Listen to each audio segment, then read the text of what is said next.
अस्सलाम वालेकुम and ji good morning मुझे तमाम व्यूवर्स के कीअं आहियो ख़ैरियत सां आहियो ख़ुशि आहियो ज़िंदगियूं कीअं आहिनि कीअं थी आहे सुबुह साण असांजे हिन ख़ूबसूरत प्रोग्राम में प्यारे प्यारे प्रोग्राम में माशाल्लाह सां सलाम सिंध में प्यारे प्यारे प्रोग्राम में तव्हां सभिनी खे भली का शोभे भाई असां सां गॾु अस्सलाम वालेकुम शोभे भाई।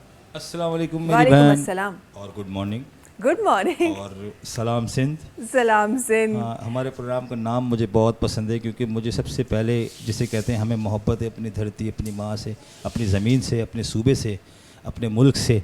तो मुझे बड़ा मज़ा आता है अपने प्रोग्राम का नाम लेने में कि सलाम सिंध। हाँ बिल्कुल बिल्कुल। कैसे हैं जी, खैरियत से हैं? ठीक है अल्हम्दुलिल्लाह अल्हम्दुलिल्लाह। शुक्र जिसे कहते हैं ना मौला को जितना शुक्र अदा करें अल्लाह का कम है। बेशक बेशक बेशक सही है। और काफ़ी सारी ऐसी चीज़ें होती हैं शोभा भाई जो हम आने से पहले हम डिसाइड करते हैं कि ये सब चीज़ें ऐसे करनी है, ये सब चीज़ें वैसे करनी है, और उसमें चंद चीज़ें जो होती हैं वो रह जाती हैं। एक चीज़ जो रही हुई मुझे यहाँ नज़र आ रही है, अब नज़र आई है आपके करीब वाली, ये ज़रा हम इस पर तबसरा करेंगे, ये पहले क्यों नहीं चेंज हुआ ये। खैर जी, प्रोग्राम की तरफ वापस होता कुछ प्रोग्राम जो ॻाल्हियूं करे था वठूं, पोइ थधिकार जूं ॻाल्हियूं कंदासीं। भई सेट ते असांखे थधि ख़बर नाहे केॾी महिल मिलंदी, बट मौसम जेका आहे उहो अल्हम्दुलिल्लाह अल्हम्दुलिल्लाह सुठो थी वियो आहे। मौसम जी कुझु रिपोर्ट्स ईअं आहिनि त मज़ीद मौसम ईंदड़ ॾींहंनि में स्पेसिफिकली फॉर द वीक जेको हींअर असांजो ईंदो, उन वीक में कुझु थधिड़ियूं हवाऊं लॻण जो इम्कान आहे, बल्कि तूफ़ान ऐं आंधियुनि जो बि ज़िक्र जेको आहे उहो हिन मौसम में थी रहियो आहे। सो जी कराची वारनि जे लाइ बिलीव करणु शायदि जेतिरो कुझु हिन दफ़े थियो आहे मौसम सां, शायदि बिलीव करणु थोरो सो मुश्किल आहे, बट चवंदा आहिनि न त उमेद सुठे जी रखणु खपे। थी सघे थो त शायदि वाकई में थधिड़ियूं हवाऊं लॻनि, वाकई में प्यारियूं प्यारियूं हवाऊं लॻनि, वाकई में उहो ख़ुशगवार मौसम असांखे नज़र अचे जंहिंजूं रिपोर्ट्स असांखे ॾिनियूं वञनि पियूं। ऐं हूअं बि चाहे आंधी तूफ़ान अचे या न अचे या कुझु बि थिए, कराची जी हिन वक़्त जी सुबुह ऐं शाम जेका हली रही आहे उहा ॾाढी ख़ूबसूरत हली रही आहे, ॾाढी प्यारी प्यारी हली रही आहे। इहा हिकु सुठी शइ कराची वासियुनि जे लाइ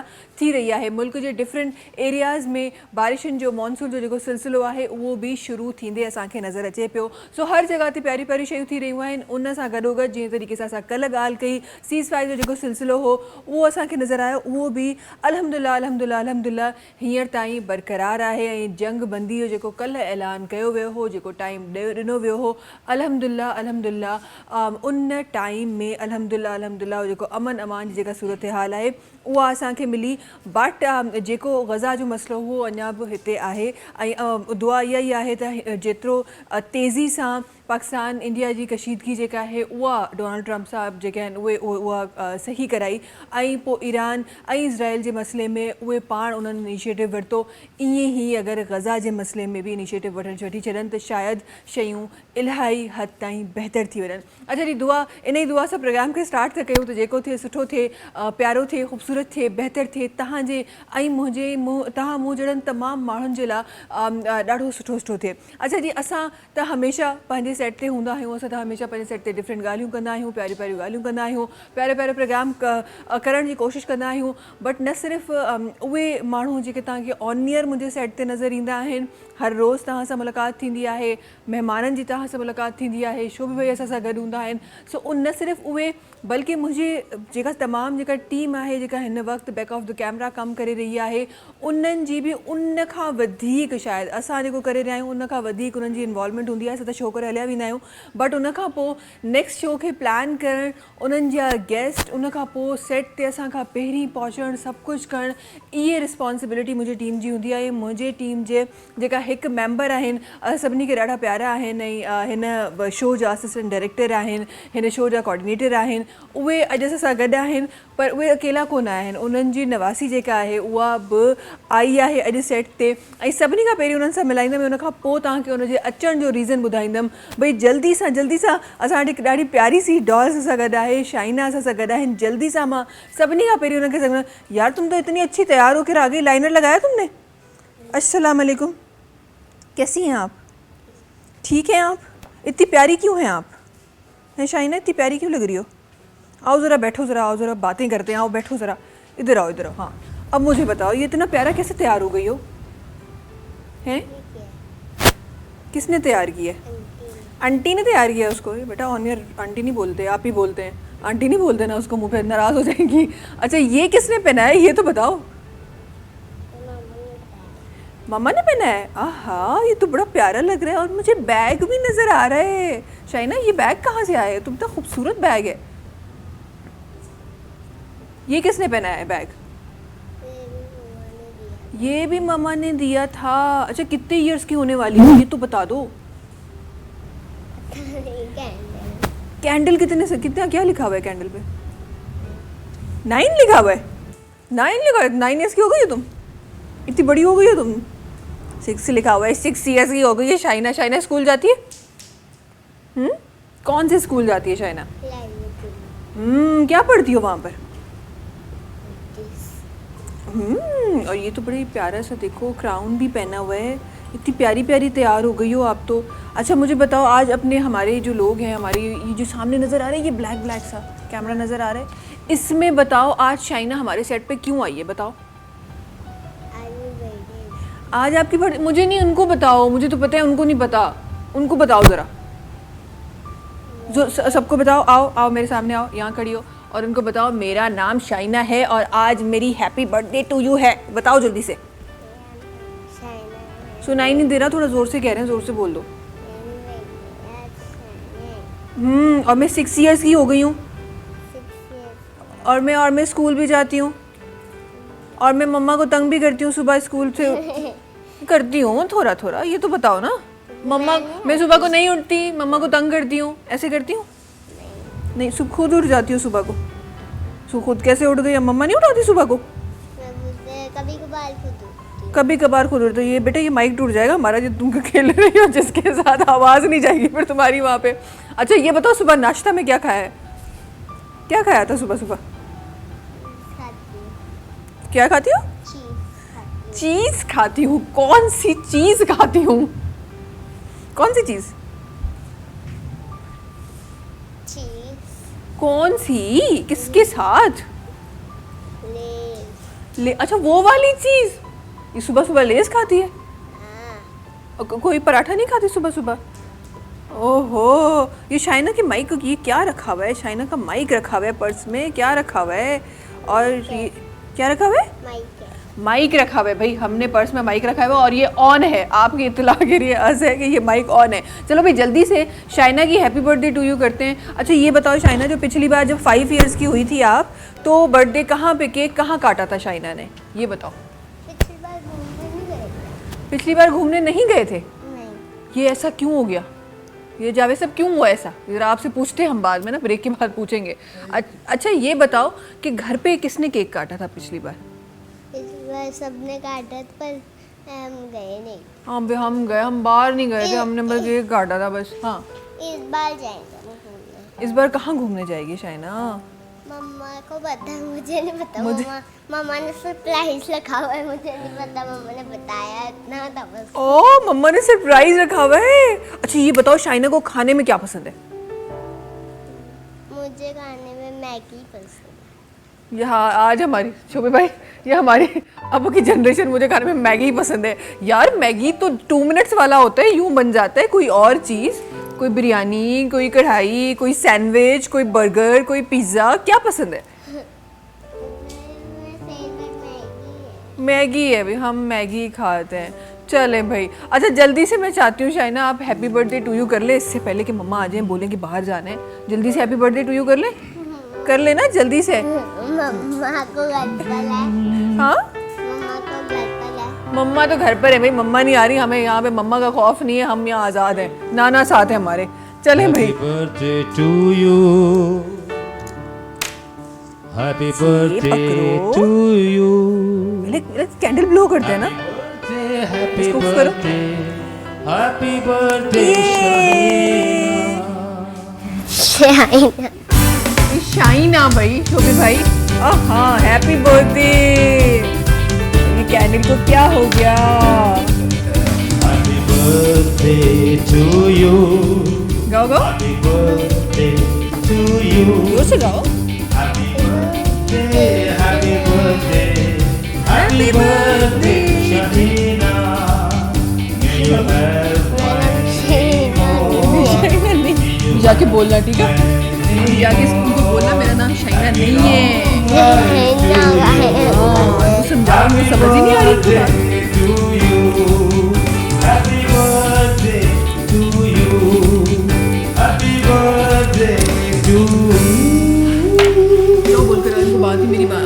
रही है इनको, जरा जोर से जाके बोल कर आओ जरा, जाओ बोलो बोलो बोलो तो मुझे भी नहीं आ रही, आवाज़ मुझे भी नहीं आ बोलो बोलो, क्या बोल रही थी मुझे?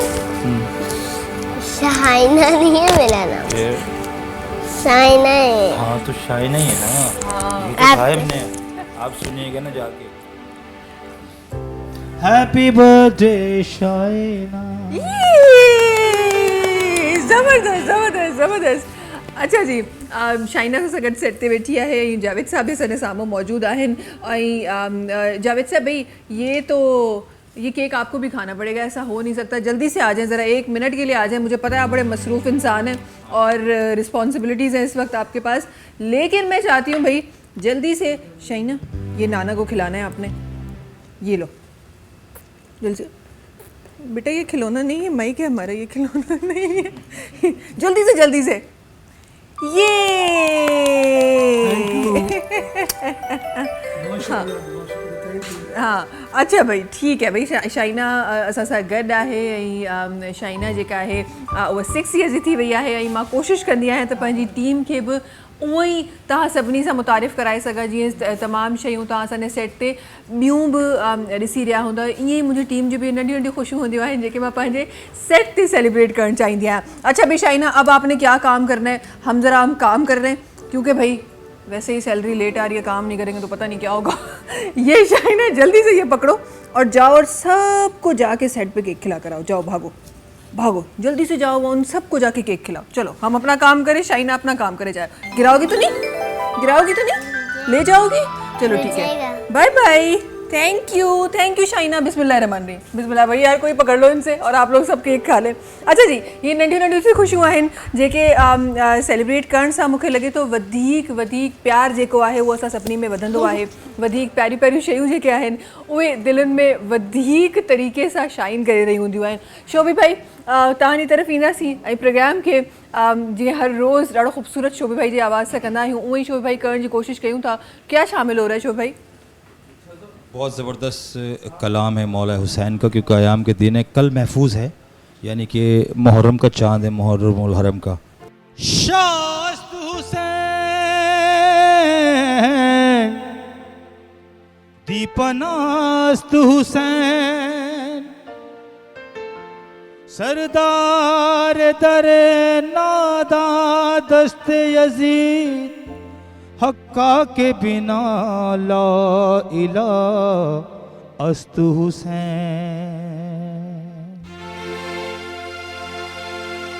ये बात किस कदर हंसी जो कह गए मुईनुद्दीन, मेरा बादशाह हुसैन है, ऐसा बादशाह हुसैन है।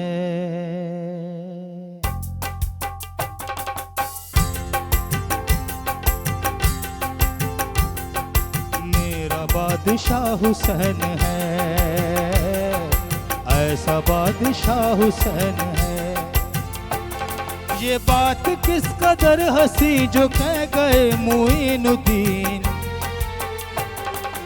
ऐसा बादशाह हुसैन है, मेरा बादशाह हुसैन है। क्या हुसैन है,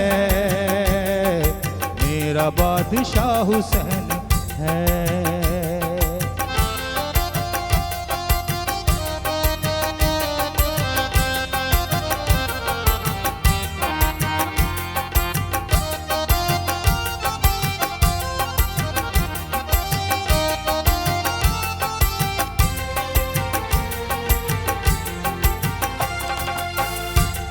जो कोई हम सरी किसी की क्या मजाल है, जमाने में हुसैन तो हुसैन बे मिसाल है। ये हो चुका है फैसला,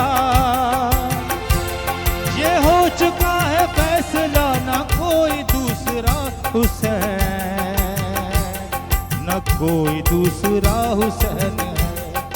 क्या हुसैन है, मेरा बादशाह हुसैन है।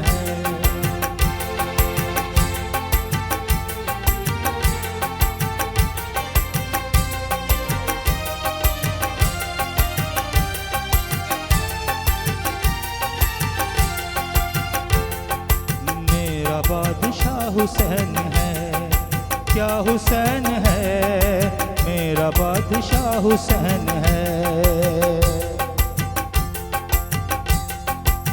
शहीद करबला का गम जिसे भी नागवार है, वो बद अमल है बद नसब उसी पे शुमार है। अरे ओ दुश्मने अज़ल,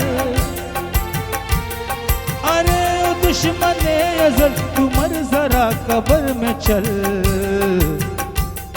पता चलेगा क्या हुसैन है, पता चलेगा क्या हुसैन है। शुक्र की इंतहा हुसैन है, हाँ हुसैन है, मेरा बादशाह हुसैन है। किबरिया हुसैन, मर्तबा हुसैन, ला इलाहा हुसैन, खुश्को तर हुसैन, बहरबर हुसैन, रहनुमा हुसैन, राज़दा हुसैन, शहनशाह हुसैन, बादशाह हुसैन। माशाल्लाह जी, सुभान अल्लाह सुभान अल्लाह। जल्दी सा एक ब्रेक की तरफ हलूँ था वापस जी इंशाल्लाह प्रोग्राम में खोड़ कुछ है जो शामिल करना है। वक्त है ब्रेक जो तहां से मुलाकात की था नन्ही कमर्शियल ब्रेक खपे। सलाम सिंह, सलाम सिंह, सलाम सिंह, सलाम सिंह, सलाम सिंह, सलाम सिंह। जी वेलकम बैक। ई प्रोग्राम जे हिन हिस्से में असांखे जॉइन कयो आहे हिकु अदद महिमान। उन्हनि जी तरफ़ वञूं था ऐं पाण जो तालुक़ु जेको आहे एडवोकेसी से आहे। फ्रेशली जेके आहिनि उहे ग्रेजुएट पाण कयो अथनि ऐं पाण हिन वक़्तु एडवोकेसी में नयो नयो क़दम रखियो अथनि। खोड़ सारियूं इंशाल्लाह उहे सवालात जेके असांजे उहे माण्हू उहे ॿार जेके एडवोकेसी की तरफ़ वञी रहिया आहिनि उन्हनि जे लाइ अॼु प्रोग्राम इलाही मुफ़ीद थियण वारो आहे। छो त कुझु जवाब असां तव्हांखे हिन वक़्त जा ॾेई रहिया आहियूं। अक्सर हिकु असां वटि हिकु अॼुकल्ह जेको ट्रेंड हली पियो आहे न त हर ॿिए साल हिकु नई शइ आहे जेका साम्हूं अची रही आहे। सो कुझु उन जा जवाब ॾियण जे लाइ अॼु असां कोशिशि कई आहे त तव्हां सां मुलाक़ात करायूं। असां अलवीना शाहीन साहिबान जिन सां तव्हांजी मुलाक़ात करवायूं। अस्सलाम वालेकुम, कीअं हो? ख़ैरियत सां आहियो? ख़ुशि आहियो? बिल्कुल ठीक, तव्हां कीअं आहियो? अल्हम्दुलिल्लाह बिल्कुल ठीक ठाक। तव्हां ॿुधायो ज़िंदगी कीअं आहे अलवीना साहिबा? ज़िंदगी अल्हम्दुलिल्लाह बहितरीन पई हले। किथे पई हले, कीअं पई हले? बस हिते ही पाकिस्तान में हले पई। हिते ही पाकिस्तान में हले पई यार। ॾाढी सुठी ॻाल्हि आहे त हिते ही पाकिस्तान जी तव्हां ॻाल्हि कई। हूअं बि असां हमेशह कंहिं शहर जी कंहिं सूबे जी ॻाल्हि कंदा आहियूं बट जॾहिं तव्हां ओवरऑल ॾिसो था उहो आहे पाकिस्तान जे करे। सो ज़िंदगी जिथे बि कंहिं बि कुंड में हले थी पर पाकिस्तान में हली रही आहे। बेशक उहो त पाकिस्तान असांजो मुल्क आहे, उनखे छॾे करे त नथा वञी सघूं। बिल्कुलु बिल्कुलु बिल्कुलु इहा ॻाल्हि असां सभिनी खे सम्झ में अची वञे त छा ई ॻाल्हि हुजे न। उहे जेके माण्हू वञनि पिया उहे ॿाहिरि मुल्क में आया एक्चुअली बस हिकिड़ो माइंडसेट ठहियल आहे असांजी जेको आहे सो पाकिस्तान जी हिकिड़ो इहो माइंडसेट आहे की असां अगरि ॿाहिरि वेंदासीं त असांखे घणी वैल्यू मिलंदी आहे। बट उन्हनि खे इहा नाहे ख़बर पाकिस्तान में त मिली वेंदी आहे लेकिन ॿाहिरि थोरो मुश्किल, ॿाहिरि थोरो मुश्किल आहे, ठाहिणी पवंदी आहे, मुश्किल आहे थोरो मुश्किल आहे।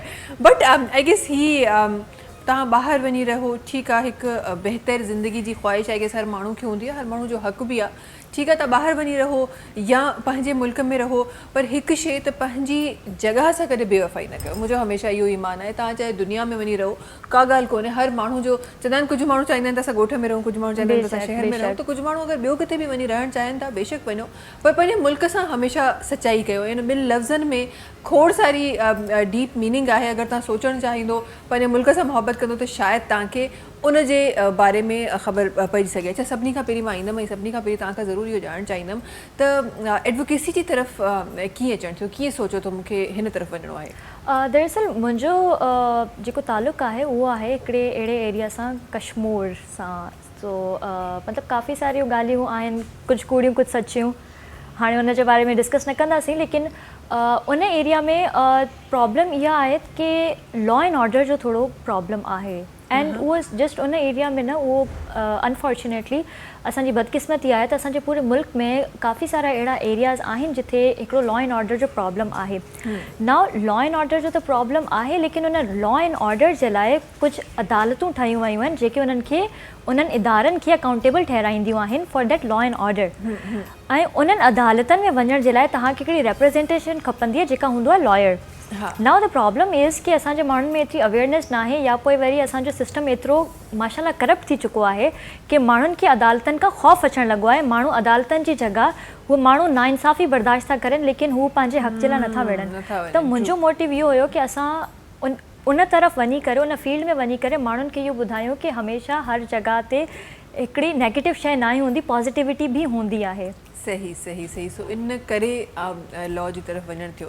ठीकु आहे। अच्छा केतिरी असांजे उन्हनि तमामु माण्हुनि जे लाइ जेके हिन वक़्तु सोचे रहिया आहिनि हिन करियर खे परस्यू करण जे लाइ केतिरी डिफ़िकल्ट पढ़ाई आहे? बिकॉज़ इन खां पहिरीं त असां ॿुधंदासीं त डॉक्टर थियण जी ॾाढो मुश्किल आहे, पर मूंखे ईअं लॻे थो त लॉ हिकु वधीक डिफ़िकल्ट फील्ड आहे। ऑनेस्टली मतलब लॉ जी पढ़ाई डिफ़िकल्ट ना है, लॉ जी प्रैक्टिस भी मां चवंदमि डिफ़िकल्ट ना है। अगर तव्हां ईमानदारी सां सच्चाई सां हलो था त प्रैक्टिस डिफ़िकल्ट ना है, तव्हांजी अंडरस्टैंडिंग डिफ़िकल्ट ना है, लेकिन सस्टेनेबिलिटी लॉ जे फील्ड में डिफ़िकल्ट आहे। अचूं त तव्हांजे सवाल जी तरफ़ त पढ़ाई केतिरी डिफ़िकल्ट आहे त जेको आहे सो पढ़ाई डिपेंड करे थो लॉ जी जेका पढ़ाई आहे न उहो डिपेंड करे थो त तव्हांजी स्ट्रेंथ केतिरी आहे। बिकॉज़ उहो थोरो सो डिफ़िकल्ट न आहे, डिफरेंट साइड ते आहे ऐं डिफरेंट साइड उन जो उहो आहे कि तव्हांखे उन में उन सिनारियो सां ॾिसणो पवे थो। उन में को तव्हां इहो नथा चई सघो कि हू साइंस आहे त जेका शइ हिकिड़ी रिसर्च थी चुकी आहे त बसि उहो ई आहे। तव्हांखे इहो ॾिसणो आहे त जेको आहे सो जेको सिस्टम आहे उहो कीअं थो कमु करे ऐं तव्हांखे उन सिस्टम खे कमु कीअं कराइणो आहे पंहिंजे फ़ाइदे जे लाइ।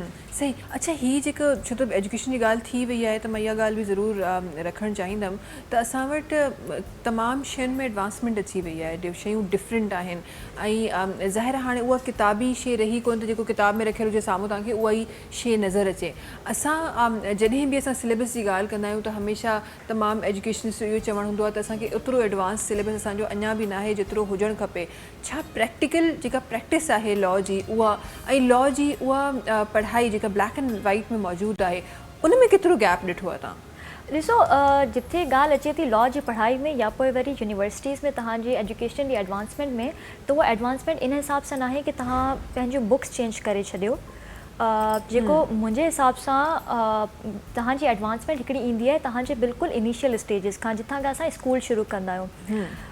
असांजी बदकिस्मती अगेन इहा ई आहे कि असांजे मुल्क में ॿारनि खे असां फोर्स कंदा आहियूं, उन्हनि खे असां पुश कंदा आहियूं त तव्हांखे बुक में जेको लिखियलु आहे तव्हां उहो पढ़ो, यादि कयो। हालांकि तव्हांजो स्कूल जेको हूंदो आहे उहो तव्हांखे उहे शयूं यादि कराइण लाइ न, बल्कि उहो तव्हांखे मुआशरे जो हिकिड़ो मुफ़ीद हिसो बणाइण लाइ हूंदो आहे। त उन में काफ़ी सारियूं शयूं जेके एडवांसमेंट जी ॻाल्हि था कयूं उहा उन में ईंदी आहे कि तव्हांजी एक्स्ट्रा करिकुलर एक्टिविटीज़ हूंदियूं आहिनि। जीअं कि अगरि तव्हां ओ लेवल सिस्टम जी तरफ़ वञो या ए लेवल सिस्टम जी तरफ़ वञो त उन में हिकिड़ी बहितरीनु शइ इहा हूंदी आहे कि तव्हांखे हिकु सर्टेन पॉइंट ते अची करे तव्हांखे पंहिंजे सब्जेक्ट सिलेक्शन करणी पवंदी आहे। उन्हनि सब्जेक्ट्स में तव्हांजे बिज़नेस जा सब्जेक्ट्स हूंदा आहिनि, तव्हांजा लॉ जा सब्जेक्ट्स हूंदा आहिनि ऐं तव्हांजा जेको आहे सो डिफरेंट मतिलबु कॉमर्स जा कंप्यूटर्स जा सब्जेक्ट हूंदा आहिनि। ऐं अगरि असांजी पाकिस्तान जो जेको सिस्टम आहे जेको इंटरमीडिएट आहे ऐं असांजो 80% of the students 80% of the Pakistan जेको करे रहियो आहे उन में इहो आहे कि तव्हांखे हिकिड़ी किताब ॾिनी वई आहे जंहिंमें ऐं तव्हां वटि तव्हांखे बसि उन किताब में ई पढ़णो आहे। उन खां बाद तव्हां जॾहिं इंटरमीडिएट में था अचो त तव्हांखे हिकिड़ी ग्रुप सिलेक्शन करणी हूंदी आहे जंहिंमें असांखे आर्ट्स जी कोई वैल्यू न आहे। बिल्कुलु ईअं ई ऐं उन में तव्हां वटि ॿ शयूं आहिनि, या त तव्हां प्री इंजीनियरिंग कयो या त प्री मेडिकल। उन में तव्हांजा 3 सब्जेक्ट्स आहिनि, bio, chemistry, physics and maths. उन्हनि खे तव्हांखे बसि हिकिड़ो रटो हणी करे उहो पढ़णो आहे। उनजो छा कमु आहे कंहिंखे न आहे ख़बर, उहो कीअं कमु कंदो आहे। असां केमिस्ट्री में रिएक्शन्स पढ़ूं था, असांखे न आहे ख़बर उहो रिएक्शन आहे छा, उहो जेका असां केमिकल्स पढ़ूं था उन उहो नज़र कीअं ईंदा आहिनि। त इहा जेको आहे सो एडवांसमेंट इन हिसाब सां हुजणु खपे कि प्रैक्टिकली असां पंहिंजे ॿारनि खे जेको वक़्त जी ज़रूरत आहे उन हिसाब सां असां अॻिते नथा वठी वञी सघूं। जेको प्रैक्टिकल असांखे रियल लाइफ में असांखे प्रैक्टिकल लाइफ में जेका ॾिसणी आहे वाक़ई सही ॻाल्हि आहे त असांजा किताब कुझु ॿियो ॻाल्हाए रहिया हूंदा आहिनि। किताब अॼु बि उन दौर जा ठहियल असां वटि किताब आहिनि जंहिं दौर ते आई रिमेंबर हिकु एजुकेशनल ॾाढी ज़बरदस्त ॻाल्हि कई त उन दौर जा आहिनि जंहिं दौर में तव्हांजे हिन जेको हे बैकड्रॉप आहे ओतिरो कंप्यूटर हूंदो। सो किताब त उन दौर जा लिखियल आहिनि त ज़ाहिर आहे उन ई तरीक़े जा लिखियल हूंदा। हाणे त तव्हांजो उहो कंप्यूटर या उहो तमामु जेको डेटा आहे उहो हिकु चिप में अची वियो आहे, हिकु जेका माइक्रो चिप्स आहिनि उन में शयूं अची वियूं आहिनि त शयूं एतिरियूं डिफरेंट थी वियूं आहिनि। असां पढ़ंदा कुझु ॿियो आहियूं, जॾहिं प्रैक्टिकल लाइफ में वेंदा आहियूं त जेको असां पढ़ी आया आहियूं उन जो को हिस्सो असां कोन अप्लाई करे बिल्कुलु रहिया हूंदा आहियूं। हक़ीक़त आहे। सो इहा इलाही ज़रूरी आहे हिन वक्त जे लाइ, चाहे उहा का बि फील्ड हुजे। लॉ जे लाइ त हूअं बि इलाही ज़रूरी आहे बिकॉज़ आई गेस ही उहा फील्ड आहे, हर फील्ड ई, पर स्पेसिफिकली छो त तव्हां कानून जी ॻाल्हि करे रहिया आहियो, त हर जॻह ते तव्हांखे हिकु नयो रूल तव्हांखे नज़र अचे थो, हिकु नयो माण्हू तव्हांखे नज़र अचे थो, हिकु नयो केस तव्हांखे नज़र अचे थो, त इलाही ज़रूरी आहे त ज़िंदगी सां गॾु या जेको मुआशिरे सां गॾु शयुनि खे चेंज करणु। अच्छा, जिथे लॉ जी ॻाल्हि कजे उते ज़ाहिर लॉ जी डिफरेंट ब्रांचिस बि आहिनि। कुझु माण्हू जो इंट्रस्ट कंहिं तरफ़ हूंदो आहे, कुझु माण्हू जो इंट्रस्ट कंहिं तरफ़ हूंदो आहे। कुझु माण्हू लॉ कंदा सिर्फ़ु पंहिंजी पर्सनल अचीवमेंट्स लाइ आहिनि। तव्हां छा सोचे लॉ जी तरफ़ आया हो? तव्हांखे पहिरियों ई ॿुधायो, हिकु त सभिनि खां वॾी मोटिवेशन इहा ई हुई की जेको आहे सो लॉ एंड ऑर्डर जो थोरो सो प्रॉब्लम आहे असांजे मुल्क में। ऐं ॿी शइ इहा बि आहे की जॾहिं मां बि स्टेप रखियो हुयो त मूंखे ॿियो किथां न, पर जेको आहे सो न पंहिंजी फील्ड मां ई तव्हांखे मतिलबु तव्हां just imagine you are sitting in office, तव्हां हिकिड़े ऑफिस में वेठा आहियो ऐं तव्हांखे इहो ॿुधायो वञे थो त छोकिरियुनि जे लाइ स्कोप न आहे फैमिली लॉ खां अॻिते। मतिलबु तव्हांखे करिणो आहे त सिर्फ़ु फैमिली लॉ करिणो आहे, अगरि तव्हां उहो नथा कयो त तव्हांजो कैरियर कुझु बि न आहे। त उन बि जेको आहे सो थोरो मतिलबु पहिरियां हिकिड़ी मोटिवेशन हुई की थोरो सो प्रॉब्लम आहे। एंड कंसीडरिंग के मुंहिंजे एरिया मां असां जिथे रहूं था कश्मीर में, उते फीमेल लॉयर्स न आहिनि। उते स्टूडेंट्स खे मतिलबु उते इहो हिकिड़ो माइंड सेट ठहियलु आहे, कुझु नथा करे सघो त लॉ करे वठो। त मतिलबु अगरि तव्हां पढ़ाई नथा करे सघो त तव्हां लॉ करे वठो। सही। त उहो जेको आहे सो थोरो सो प्रॉब्लम आहे लॉ जे लाइ। नो, इट्स नॉट ईज़ी। हाँ, बिकॉज़ तव्हां अॼु बि you know if you go through any law, any जेका राइटिंग आहे उहा हिकु अजीब सी डिफरेंट राइटिंग आहे न। त नॉर्मल तव्हां अगरि कंहिं सुठे जॻह तां बि तव्हां अगरि अंग्रेज़ी स्कूल मां बि तव्हां पढ़ी अची था वञो त for you it's difficult to understand law language. उहा लैंग्वेज जेका असांजे कानून में मिलियल आहे उन ते बि इख़्तिलाफ़ आहिनि, उन ते ज़रूरु ॻाल्हाईंदासीं। बट पोइ उन खां पोइ जॾहिं मां इहो ॾिसंदी आहियां त असां वटि जीअं तव्हां चयो त ॿियो कुझु नथो सम्झ में अचे त ठीकु आहे असां लॉयर थी वञूं। This is actually happening in Karachi इलाही घणी तइदाद में। त छा असां वटि छा शयूं एॾियूं ईज़ी थी वियूं आहिनि? Because I guess right means आहे त तव्हां एॾो ईज़ीली लॉयर थी था सघो, वॉट आई थिंक। अच्छा, इन ॻाल्हि ते ज़रूरु इन जो जवाबु मां तव्हांखां ज़रूरु वठंदमि, पर जल्दी सां हिकु ब्रेक जो टाइम आहे नाज़रीन, वक़्तु आहे ब्रेक जो। तव्हां सां मुलाक़ात कयूं था नंढी कमर्शियल ब्रेक खां पोइ। सलाम सिंध, सलाम सिंध, सलाम सिंध, सलाम सिंध, सलाम सिंध, सलाम सिंध। जी वेलकम बैक। अच्छा जी, ॻाल्हि किथे अधूरी रहिजी वई, उन ई ॻाल्हि खे कंटिन्यू कयूं था। त असां वटि हीअ जेको तव्हां चयो त कुझु नथो थी सघे, बिकॉज़ हीअ जेका लाइन आहे नी इलाही हिकु कॉमन लाइन आहे जेका अॼुकल्ह नज़र अचे थी त कुझु नथा थी सघो त लॉयर थी वञो। पहिरीं एक्ट्रेस जे लाइ चवंदा, पोइ असांखे पढ़ियल लिखियल एक्ट्रेस मिली विया, पोइ असां लॉयर्स ते इहो बर्डन रखी छॾियो। अच्छा जी, ज़रूरु इन जे बारे में ॼाणणु चाहींदमि, छा असांखे उहा प्रैक्टिस ख़बर न आहे या असां लॉ जी डिग्री असांखे ॾाढो आराम सां मिली वञे पई, मार्केट में अवेलेबल आहे? छा रीज़न छा आहे हिन जो? बिल्कुलु बि न, बिकॉज़ मुंहिंजे हिसाब सां इहो आहे की अगरि तव्हां जीअं जेके जनरल असांजो फील्ड्स आहिनि, मेडिकल एंड इंजीनियरिंग, जेके द मोस्ट डिफ़िकल्ट कंसिडर कयूं वेंदियूं आहिनि, उन में इहो आहे की तव्हांजी ग्रेजुएशन इज़ नॉट इनफ। तव्हांखे ग्रेजुएशन खां पोइ मास्टर्स खां पोइ specialisation, I don't know, like lot of steps. उन खां बाद वञी करे तव्हांखे हिकिड़ी क्लिनिक में विहणु ॾींदा आहिनि या तव्हांखे जूनियर डॉक्टर जो हिकिड़ी पोजीशन मिलंदी आहे। अदरवाइज़ जेका वकालत आहे उहा हिकिड़ी इंडिपेंडेंट फील्ड आहे।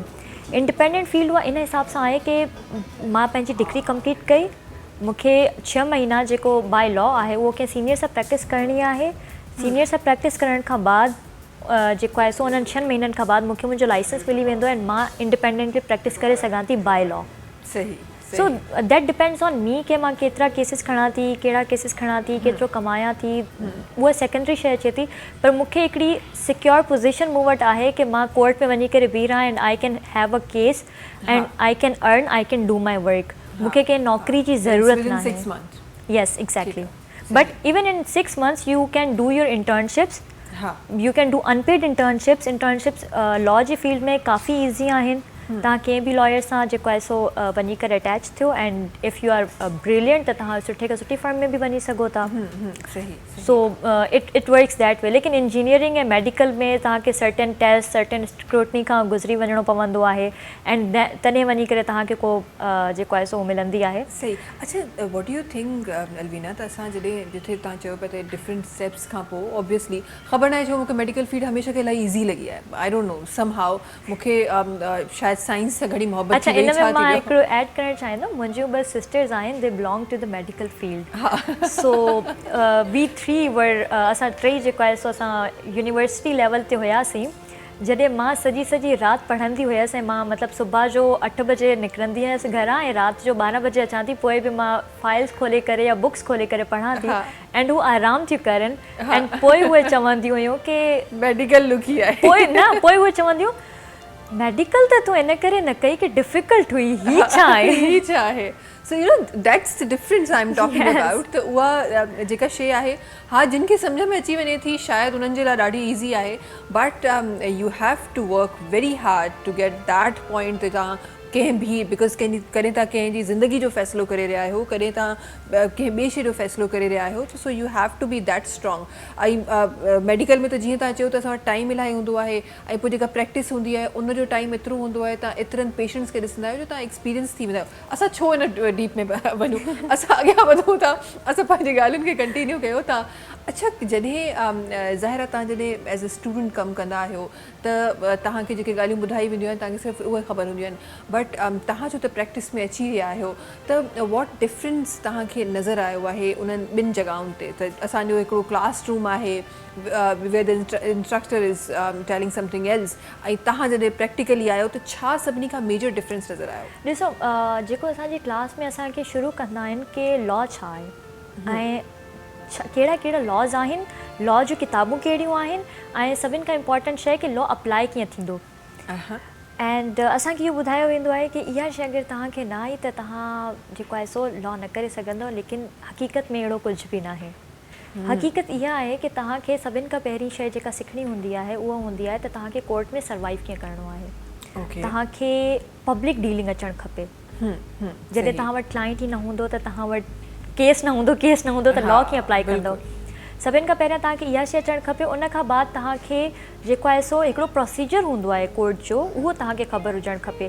जीअं कि तव्हांजो जेको आहे सो FIR कीअं रीड कबी आहे।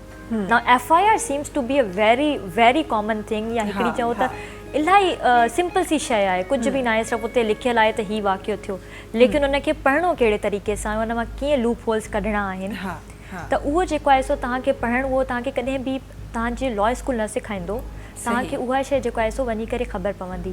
तव्हांजी फाइल जी ऑर्गेनाइज़ेशन छा हुजे, तव्हांखे फाइल में कहिड़ो डॉक्यूमेंट किथे रखिणो आहे, कहिड़ो डॉक्यूमेंट किथे रखिणो आहे, so these are some few things जेके तव्हांखे सेखारींदा आहिनि। ऐं तव्हांखे जेको आहे सो डीलिंग कीअं करणी आहे। नाउ डीलिंग डज़ंट कम के तव्हांखे पंहिंजे क्लाइंट सां कीअं ॻाल्हाइणो आहे, इन में इहो बि हूंदो आहे कि तव्हांखे ॿियनि वकीलनि सां कीअं ॻाल्हाइणो हूंदो आहे।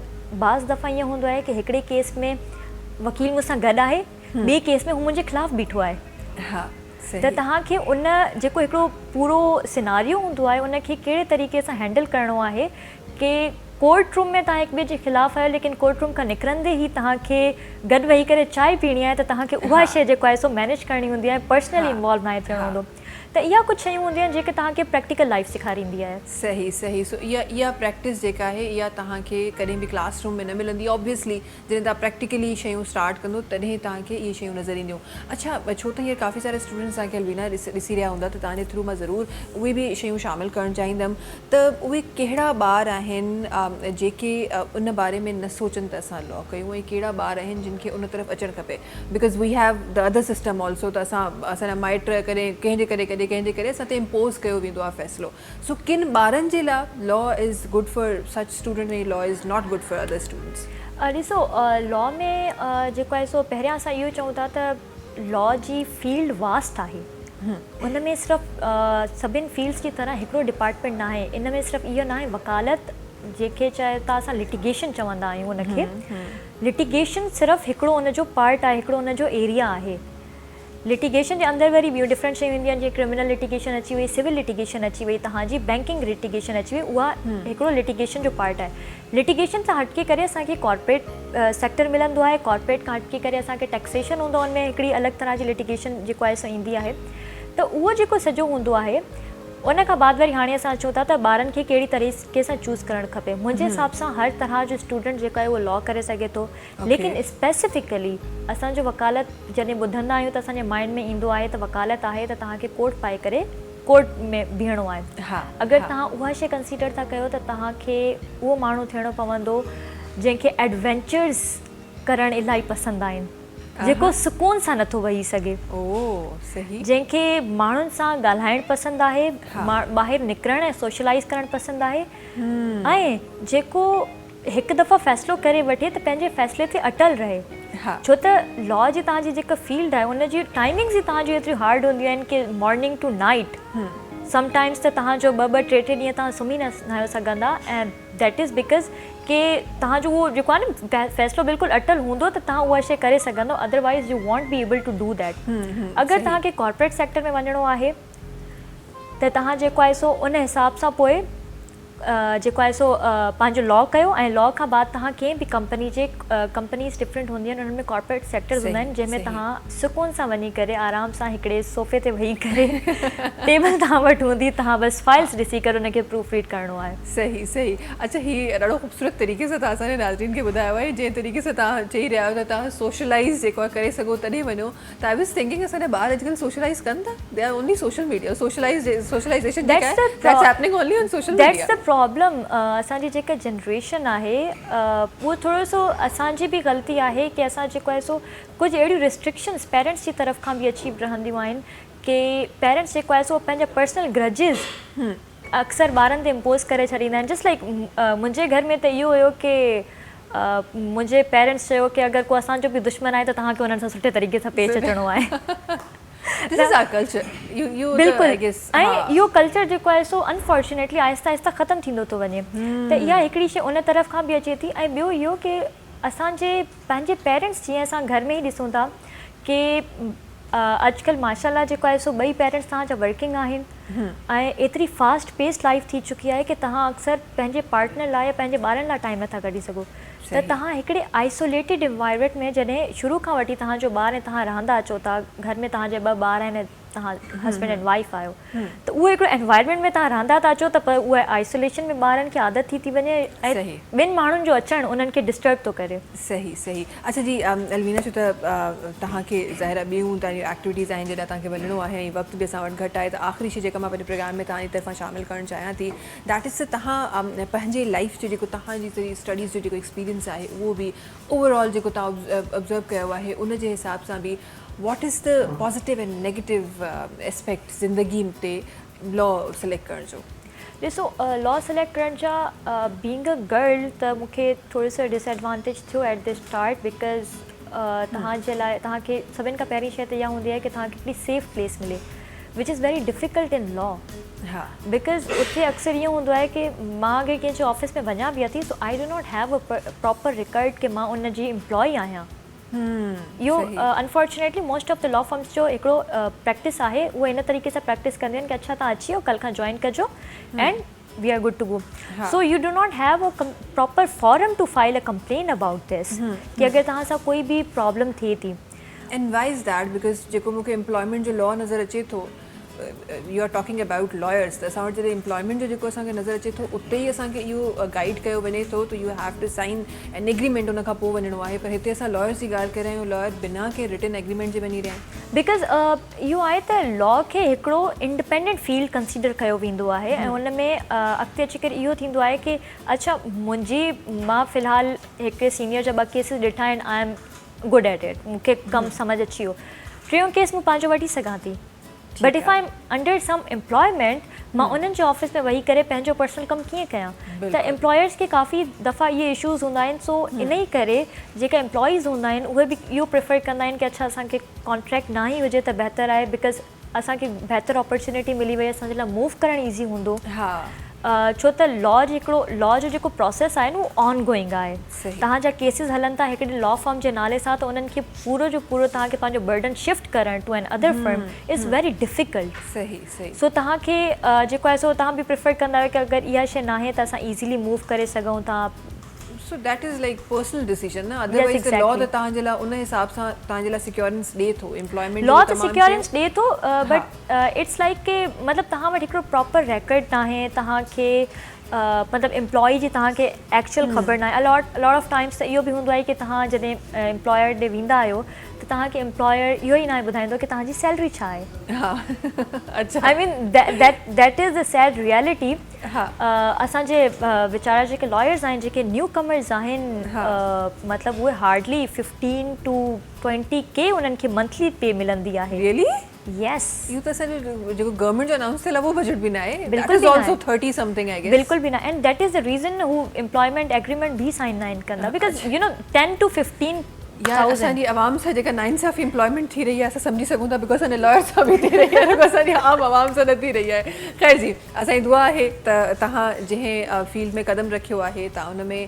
शाइन कयो ऐं कुझु ह्यूमन राइट्स जेके एक्टिविटीज़ जेके तव्हां करणु चाहियो था वुमेन राइट्स स्पेसिफिकली उन्हनि में बि तव्हां शाइन कयो ताकी you न so सिर्फ़ु much. कश्मीर बल्कि पूरो सिंध पूरो पाकिस्तान जी जेके ख़वातीन आहिनि उन्हनि जा मसइला हल थी सघनि वॾी महिरबानी सां गॾु हुजण जे अच्छा जी वञण खां पहिरीं अलविदा चवण खां पहिरीं असां चाहियूं था शोभ भाई जी ॾाढी ख़ूबसूरत आवाज़ अपने प्रोग्राम में शामिल करूँ शोभ भाई क्या ख्याल है अब तो चाय भी पी ली अब तो खूबसूरत आनी चाहिए शोभ भाई अब तो आएगी खूबसूरत मुझे लगता है शामिल करते हैं अच्छी बात कही आप आनी चाहिए यानी खूबसूरत नहीं आ रही थी नहीं आप कहते हैं ना सुबह सुबह चाय मिलनी चाहिए अब तो हमने आपको चाय दे भी दी अब अच्छी आवाज़ आनी फ्रेश हो जाता चाहिए है। हमारी जो गेस्ट हैं वो आपकी आवाज़ सुन के जाएंगे हम इनको ऐसे नहीं भेजेंगे होना था प्यार हुआ मेरे यार होना था प्यार हुआ मेरे यार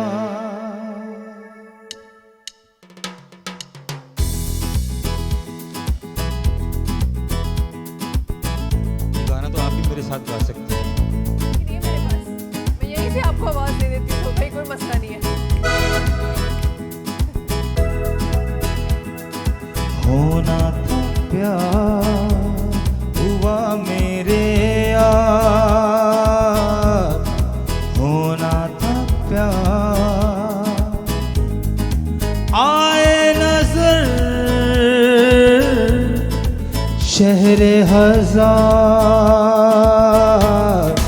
होना था प्यार हुआ मेरे यार होना था प्यार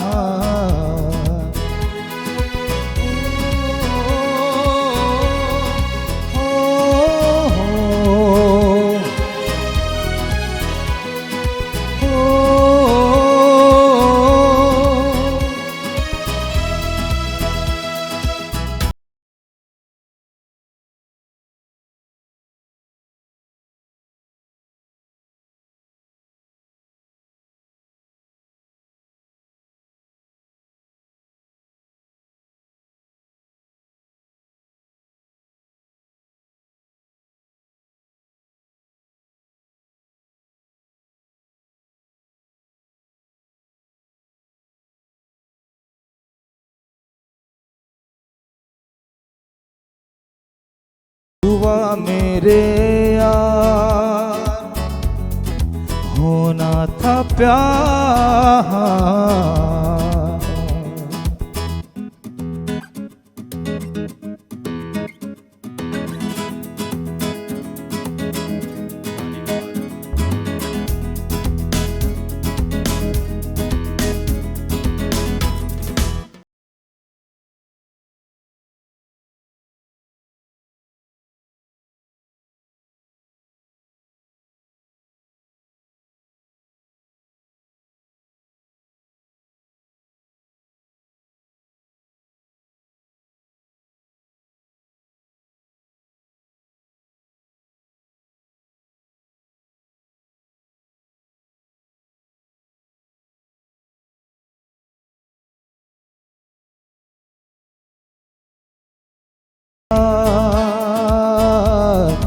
होना था प्यार हुआ मेरे यार होना था प्यार नडी कमर्शियल ब्रेक खां पोइ।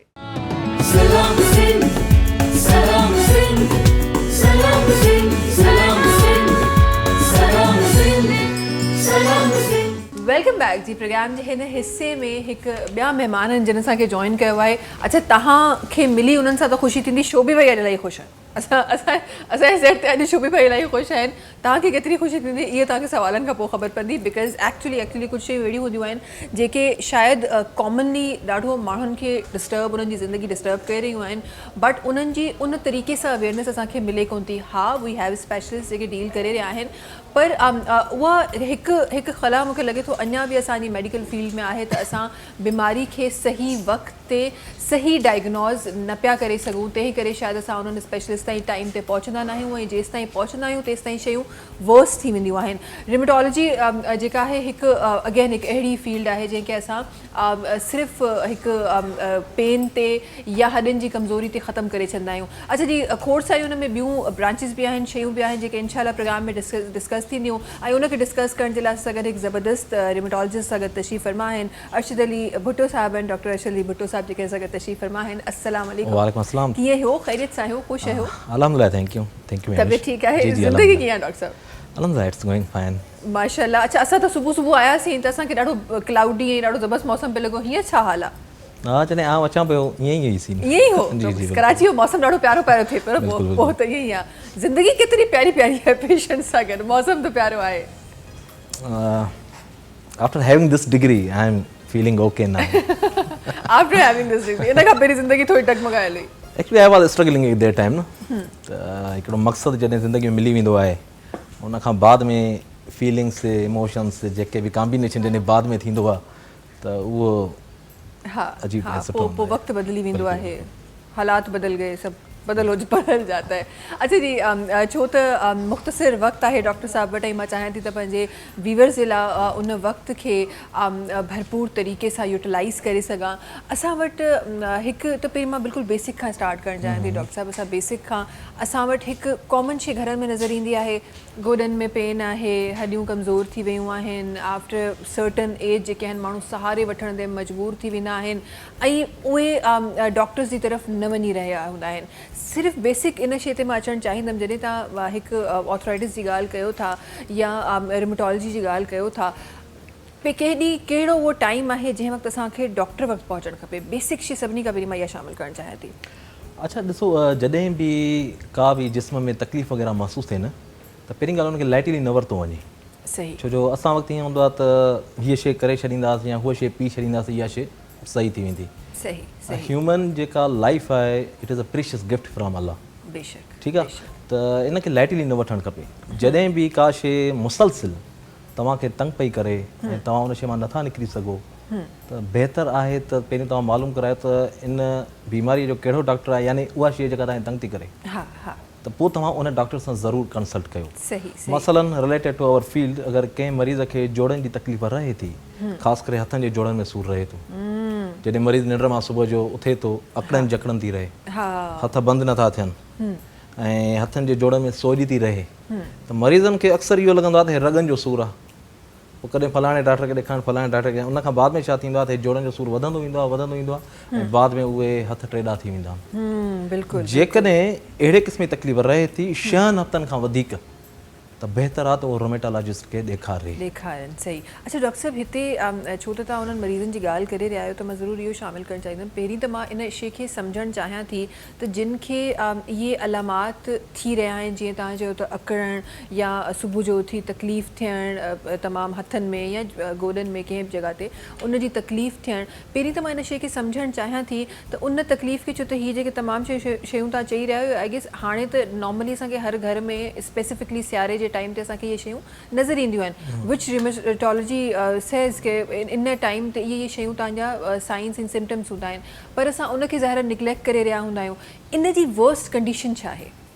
ॾिसो, रोमेटोलॉजी पहिरियों शइ मां तव्हांखे इहो ॿुधायां, असां जिस्म में हिकिड़ो सिस्टम थींदो आहे, उनजो नालो आहे इम्यून सिस्टम। सही। उहो अलाह ताला सिर्फ़ु इंसाननि खे न, हर जानदार खे ॾिनो आहे। बिल्कुलु। ठीकु आहे, उनजो कमु छा आहे, जिस्म में जॾहिं को जरासीम ॿाहिरें तरीक़े सां दाख़िल थो थिए, उन सां विड़ी करे उन ख़तमु करे छॾींदो। ठीकु आहे, पर कॾहिं कॾहिं इहो पंहिंजे ई जिस्म जी जेका इम्यून सिस्टम आहे मिसडायरेक्ट थींदो आहे पंहिंजनि ई उज़वनि जे ख़िलाफ़ु। सही। जंहिं उज़वे जे ख़िलाफ़ु थींदो आहे मरीज़ खे ओड़े क़िस्म जी तकलीफ़ ज़ाहिर थींदी आहे।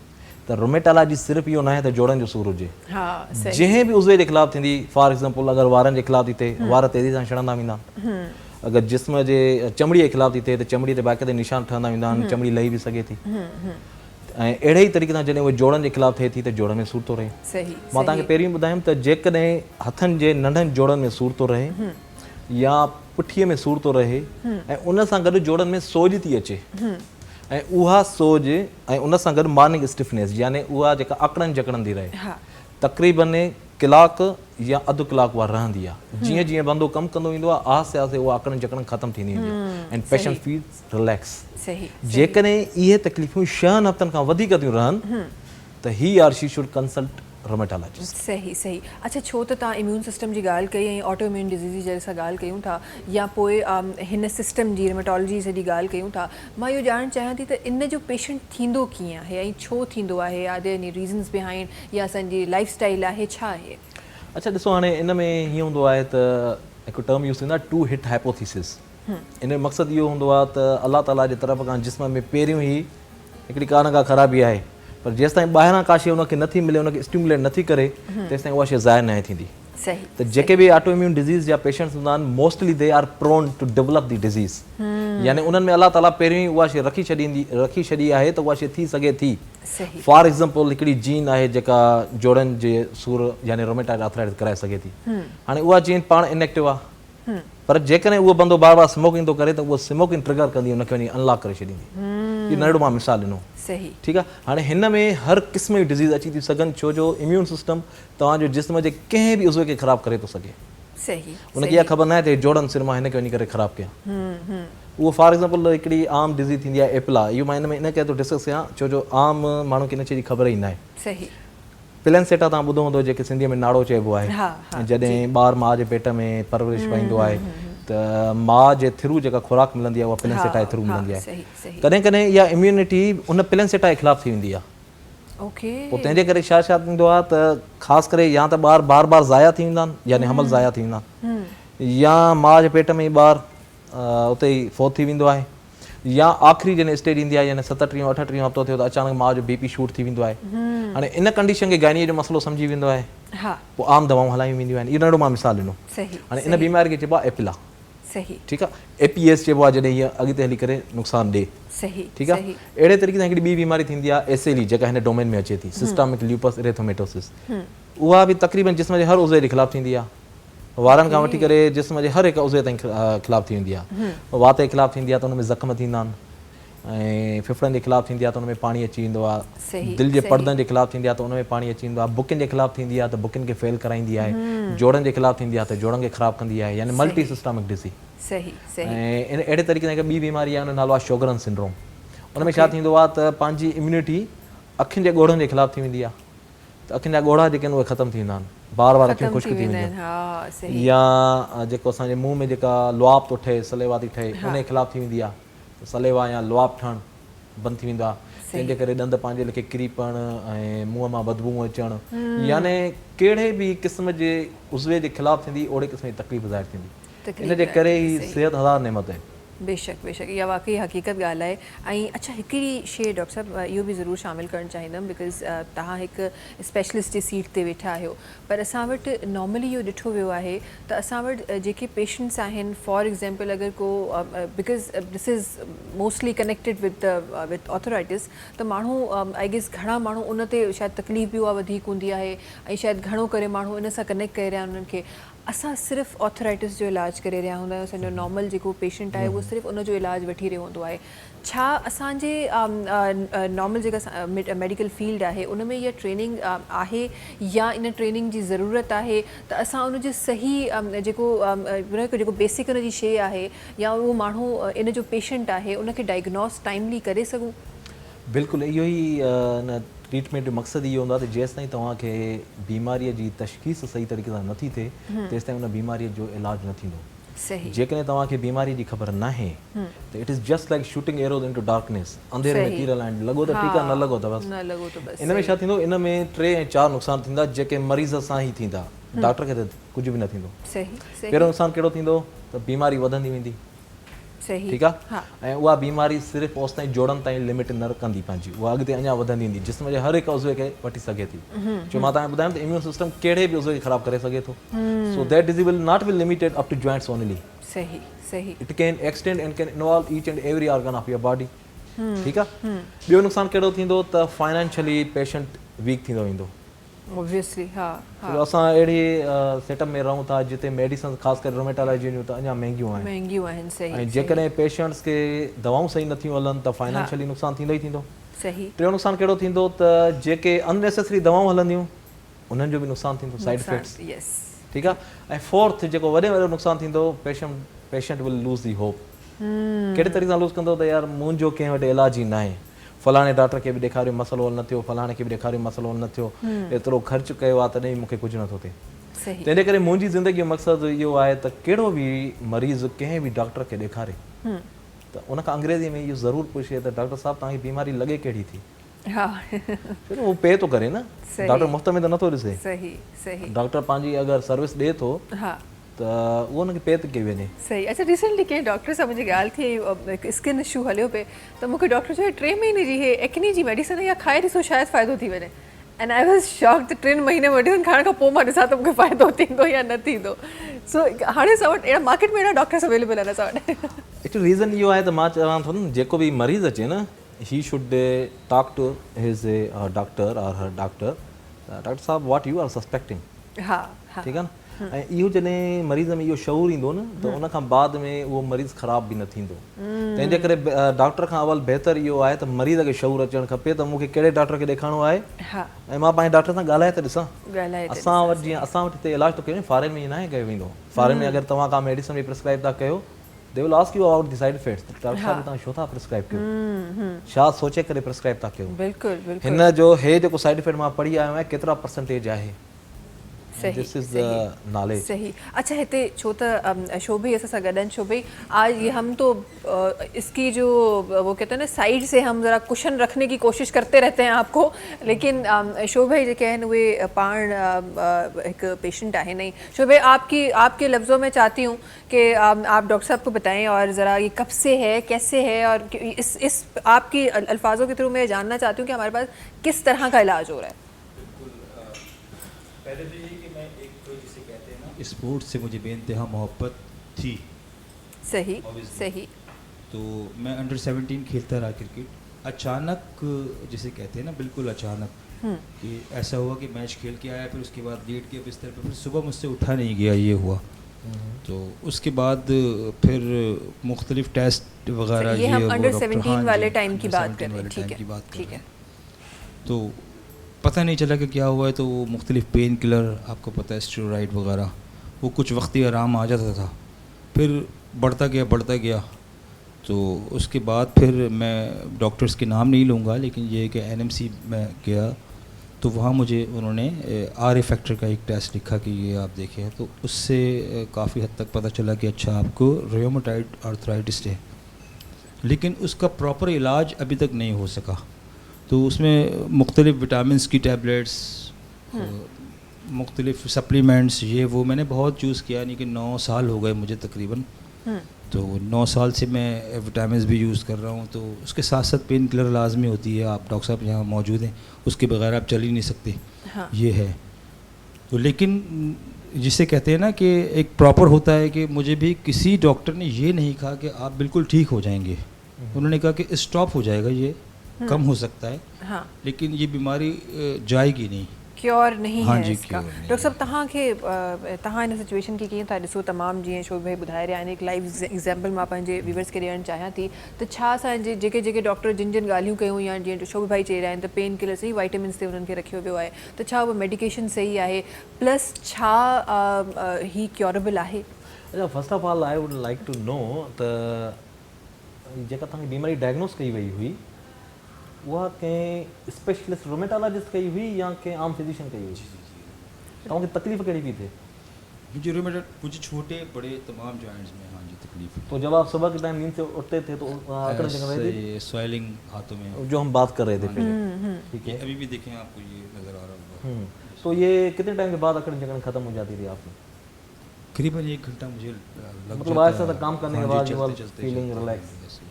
ठीक ठीक।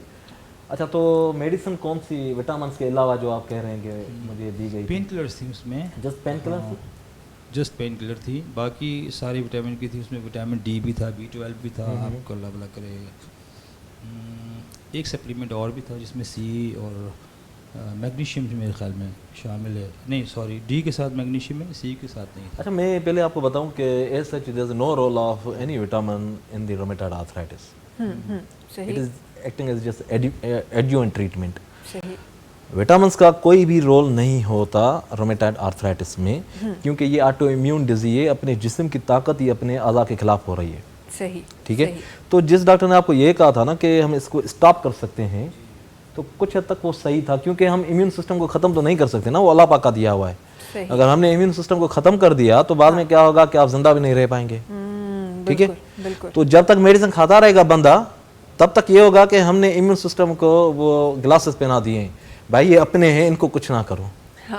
तो जब आपने वो मेडिसिन हटा दी, तो फिर क्या होगा कि वो फिर अंधा हो जाएगा, उसको पता ही नहीं चलेगा। सही। लेकिन जो आपने ये कहा कि क्या जड़ से इलाज इसका मुमकिन नहीं है, अगर मेडिसिन सही रखी गई है हाँ। और बंदे ने सही मेडिसिन वो खाई है, तो एक टर्म यूज होता है जिसे हम बोलते हैं रिमिशन। उसका मतलब ये होता है कि अब बंदा तकरीबन नॉर्मल हो चुका है। तो काफ़ी मेरे मरीज हैं जिनकी मैं मेडिसिन अब तक बंद कर चुका हूँ और अल्हम्दुलिल्लाह बीमारी वापस नहीं आई है। जबरदस्त जबरदस्त। तो उसका सिर्फ एक ही हल है कि बंदे को मेडिसिन सही लेनी है। सही। तो जो आप बात करेंगे, कभी कभी मैं पेन किलर्स लेता हूँ, कभी कभी विटामिन लेता हूँ, ये ट्रीटमेंट नहीं है इसका।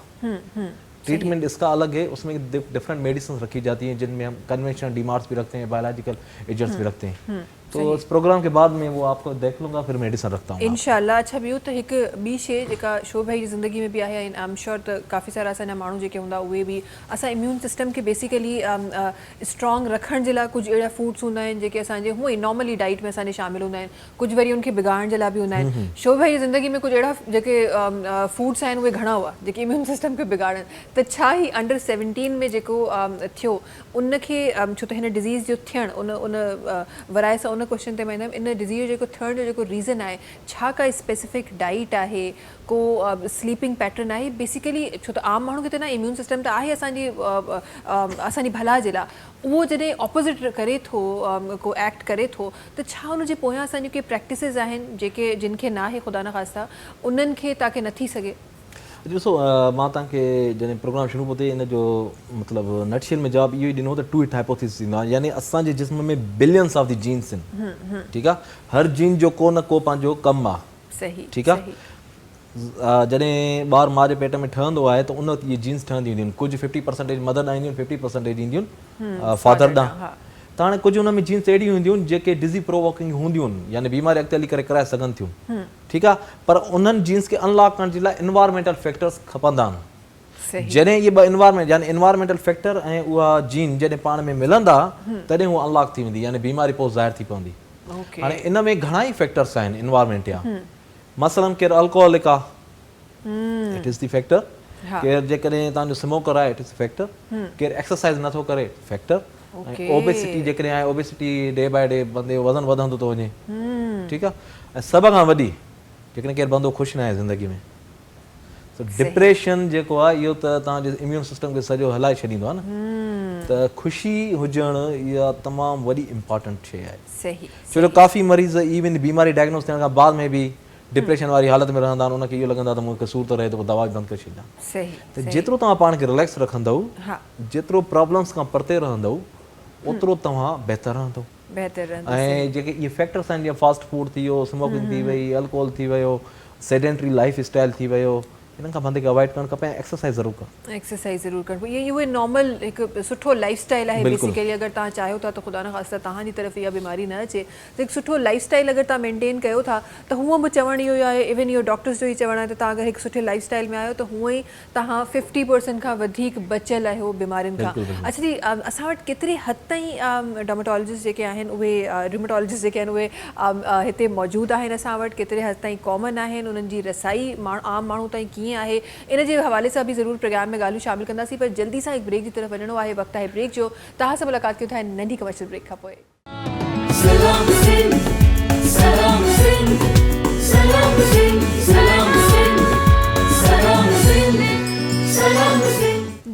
वेलकम बैक, ये फ़ोन छुआ मुझे हथ में कॾहिं कॾहिं ये ॿुधींदो आहे यार ज़िंदगी कीअं थी वई आहे डॉक्टर साहब, तव्हां होॾां तव्हां मतिलबु ब्रेक न वञो त होॾां तव्हांजे हथ में फ़ोन थो अचे न। डॉक्टर साहब जो भी पियो आहे, ये सिर्फ मां कोन आहियां, डॉक्टर साहब जो पियो आहे, शोभे भाई का भी यही कहीं होगा, यही पे हम सब एक ही, ये इन बीमारियों को इलाज है या ट्रीटमेंट आहे।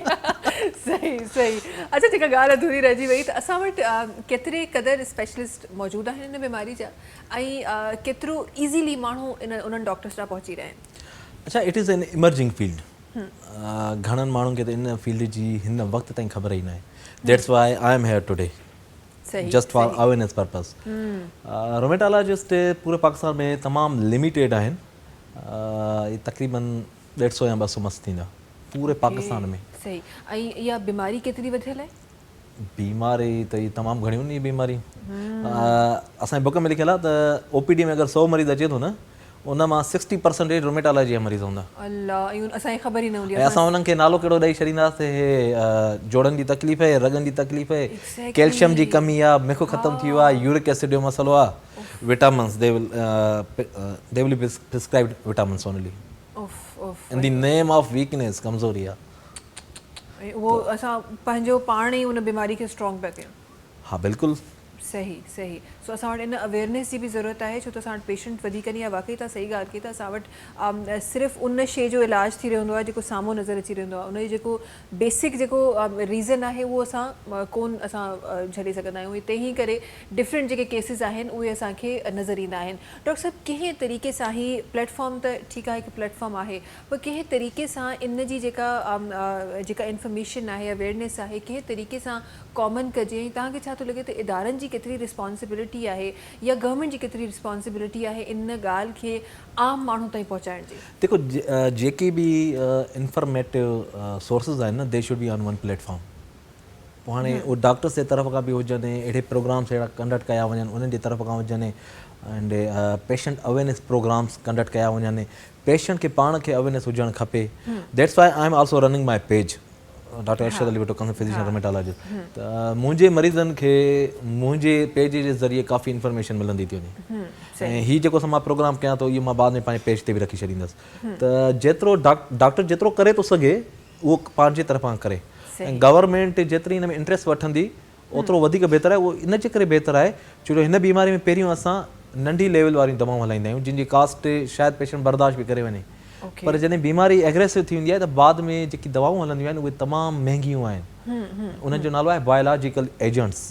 सही सही। उन में महांगियूं तरीन 4-4, 5-5 लख जी बि मेडिसिन आहे, 25-26 हज़ार हर हफ़्ते वारी मेडिसिन बि आहे, जेको I guess most of the Pakistan will not. जेकॾहिं केरु अफोर्ड करे बि वञे महीने या ॾेढ, छिके 6 महीने ताईं कंदो, लाइफ लॉन्ग त न करे सघंदो।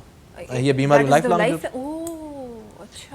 तंहिंजे करे जेतिरो अर्ली डायग्नोसिस ओतिरो अर्ली रिमिशन, यानी जेतिरो अञा बीमारी मुंहुं ॾेखारे थी उते ई उनजो सरकलम करे छॾे। सही। अच्छा डॉक्टर, डू यू थिंक त असां वटि का बि बीमारी आहे, फॉर एग्ज़ाम्पल त को माण्हू आहे जंहिंखे छो त तव्हां चयो त ऑटो इम्यून डिज़ीज़ आहे, को बि बॉडी में मसइलो हूंदो ऐं उहो बार बार थी रहियो आहे, त उनजे पोयां रीज़न जेको आहे उहो इहो आहे त अगरि को माण्हू आहे जंहिंखे को बि लेट्स सपोज़ को पेन थी रहियो आहे ऐं उहो ऑर्थराइटिस जो पेशेंट न आहे या कंहिं बि शइ जो, त अगरि उनखे का बार बार 1 खां 2 दफ़ा शइ थी रही आहे, तव्हांखे लॻे थो त उन हर नंढी खां नंढी बीमारी खे स्पेशलिस्ट ॾांहुं वञी ऐं रोमेटोलॉजिस्ट ॾांहुं वञी ऐं कंफर्म कराइणु खपे? न, ज़रूरी न आहे त हर दफ़े रोमेटोलॉजिस्ट ॾे वञिजे, छो जो रोमेटोलॉजिस्ट घटि आहिनि, उनजो नंबर या अपॉइंटमेंट वठण बि मुश्किल हूंदी आहे।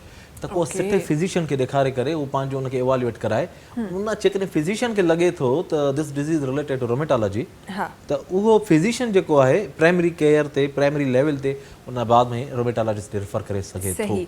अच्छा डॉक्टर साहब, is there any disease, because जीअं तव्हां डायबिटीज़ जी ॻाल्हि कंदा आहियो त असां वटि हिकु नॉर्मल सो टेस्ट आहे जेको तव्हांखे ॿुधाए सघंदो आहे त यू आर डायबिटिक और नॉट। अगरि तव्हांजी बॉडी में के मसइला थी रहिया आहिनि ऐं उहे सही तरीक़े सां क्योर न थी रहिया आहिनि, छा रोमेटोलॉजी जो बि इन ऑटो इम्यून डिज़ीज़ जो बि को अहिड़ो टेस्ट आहे जेको, छो त जीअं असां पहिरीं खां ई असां डिस्कस पिया कयूं त डॉक्टर्स जेके आहिनि प्रोलॉन्ग दवाउनि ते रखंदा आहिनि, रोमेटोलॉजिस्ट लाइ कोन मोकिलींदा आहिनि, ख़बर न आहे उन्हनि खे पंहिंजी दुकान हलाइणी हुजे आहे या पोइ उन्हनि वटि अवेयरनेस न हूंदी आहे, इहो हिकु डिफरेंट बहस आहे।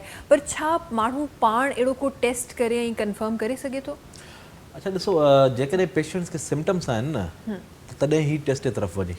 सही। ठीकु आहे, छो जो टेस्ट कॾहिं कॾहिं फॉल्स पॉज़िटिव बि अची वेंदी आहे। फॉल्स पॉजिटिव जो मक़सदु इहो आहे त तव्हां मूंखे कुझु बि न आहे, तव्हां मुंहिंजी ANA टेस्ट कराई जेका मोस्टली कराई वेंदी आहे, हा and if it turns to be positive मां त परेशान थींदो, then I will not be treated, that report will be treated. हा सही ठीकु आहे, उन खां बाद अञा पेशेंट डिप्रेशन में हली वेंदो। हा त टेस्ट कहिड़ियूं कराइणियूं आहिनि कहिड़ियूं न कराइणियूं हा। आहिनि, it should be decision of the rheumatologist. ठीकु आहे जेकॾहिं उन रोमेटोलॉजिस्ट खे लॻे थो त हिनखे मूंखे इहा रिपोर्ट कराइणु खपे, हा त पोइ असां रिपोर्ट जे तरफ़ वञी सघूं था। ठीकु आहे बाक़ी प्रोफाइलेटिकली हिन का बि टेस्ट न आहे।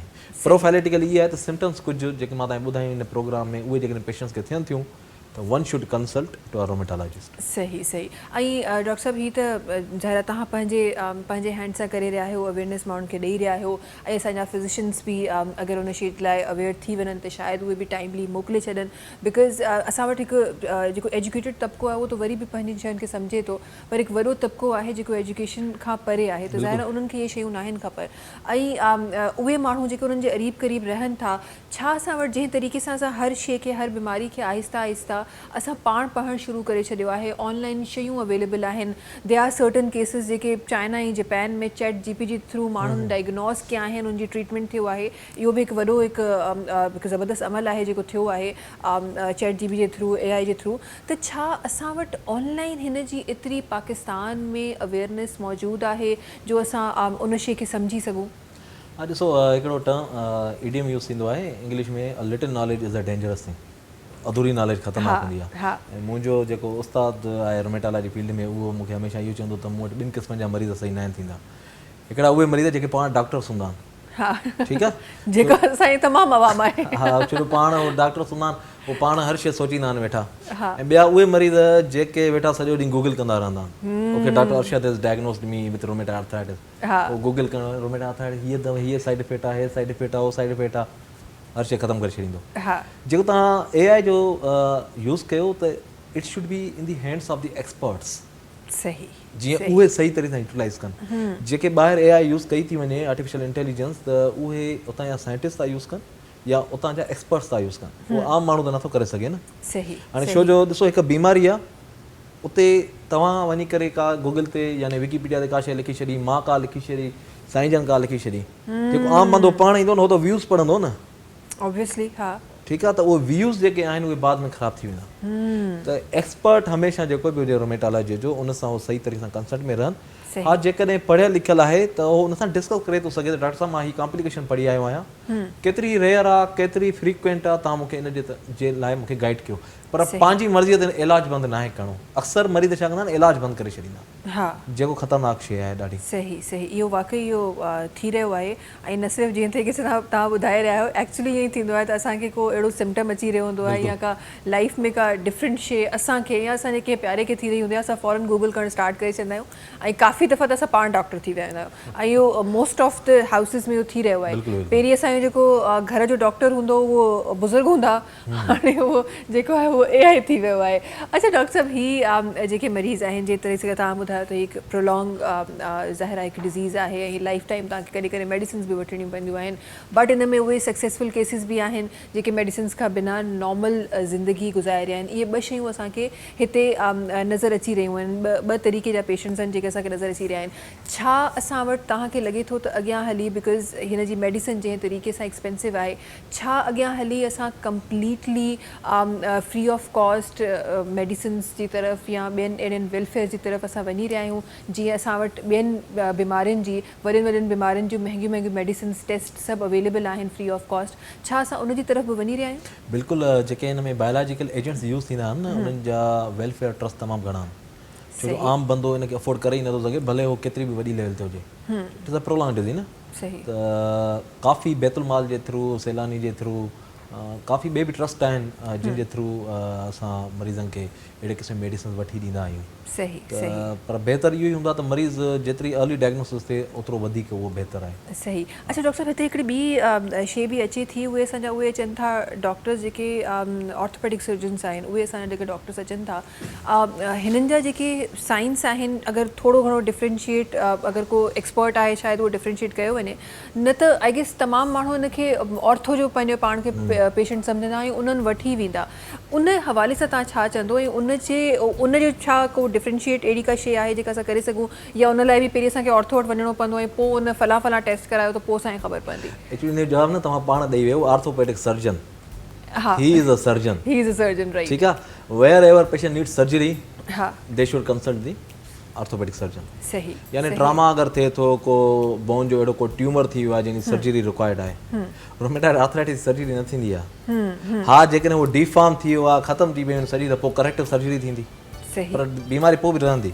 ठीकु आहे, त there is a difference between rheumatologist and an orthopaedic surgeon. सही। Orthopaedic is a well qualified doctor at surgery related problems. सही, ठीक है? सही। And rheumatologist is a physician who treats the disease via medicine. So there's a lot of difference. मरीज़न खे इन शइ जी ख़बर न हूंदी आहे, उहो इहो सम्झंदा जोड़नि जो सूरु आहे त we should consult the orthopaedic surgeon. Even they think रगनि जो सूरु आहे त दे कंसल्ट दी न्यूरोलॉजिस्ट। ऐं इतां इहो केस बिगड़जंदो वेंदो आहे, छो जो either they will be given pain killers, steroid, कीअं भाईजन ॿुधायो, मेडिसिन त हली न आहे असल। पोइ छा थींदा, जोड़ फिरंदा वेंदा and that disease will not limited to only joints, then it will involve each and every organ of your body. And they may even result cancer. अल्लाह ख़ैर करे। सो ये ग़लति इलाज जो त ज़ाहिर आहे उनजो असर बि ग़लति ई थींदो। अच्छा, तव्हां ग़लति मेडिसिन जी ॻाल्हि कई त डॉक्टर साहब इहो बि ज़रूरु मां शामिलु करणु चाहींदमि, बिकॉज़ इहो प्रैक्टिस असां वटि हिकु एग्ज़ाम्पल साम्हूं आहे। आई एम श्योर त there are thousand other examples जेके ॿाहिरि असांखे नज़र ईंदा, त उन ग़लति इलाज जो जेको ग़लति साइड इफेक्ट आहे उहो केतिरो ख़तरनाक थी सघे थो? सो असांजे किताब में जेका मेडिसिन जी डेफिनेशन लिखियलु आहे न, उहा इहा आहे त जेकॾहिं मेडिसिन खे थेरापेटिक डोज़ में ॾिनो थो वञे न, उहा मेडिसिन आहे। जेकॾहिं उन ई मेडिसिन खे हाई डोज़ में ॾिनो थो वञे त उहो ज़हर आहे। तव्हां ॾिठो हूंदो न पेनाडोल जूं टिकियूं जेकॾहिं तव्हां 15-20 एट ए टाइम ते खाई छॾियो, तव्हां बेहोश थींदो, लिवर फेल थी वेंदो तव्हांजो। ओके, ठीकु आहे, त जेकॾहिं patient unnecessary medicine prolonged time ताईं वठे थो, ये मेडिसिन के मेटाबोलाइज तव्हांजे ऑर्गन्स में ही थियणो आहे न, they will definitely destroy your organs. सही। मोस्टली तव्हांजी किडनीज़ खे नुक़सानु ॾींदियूं आहिनि, तंहिंजे करे पेशेंट ब्लड प्रेशर जा मरीज़ थी वेंदा आहिनि, उहे पेशेंट्स किडनी उन्हनि जी फेल थी वेंदियूं आहिनि, इहे मोस्टली ड्रग रिएक्शंस कराए थियूं सघनि। त जेका बि मेडिसिन आहे उन जो साइड इफेक्ट त आहे ई आहे, जेकॾहिं उहा मेडिसिन सही तरीक़े सां नथी ॾिनी वञे।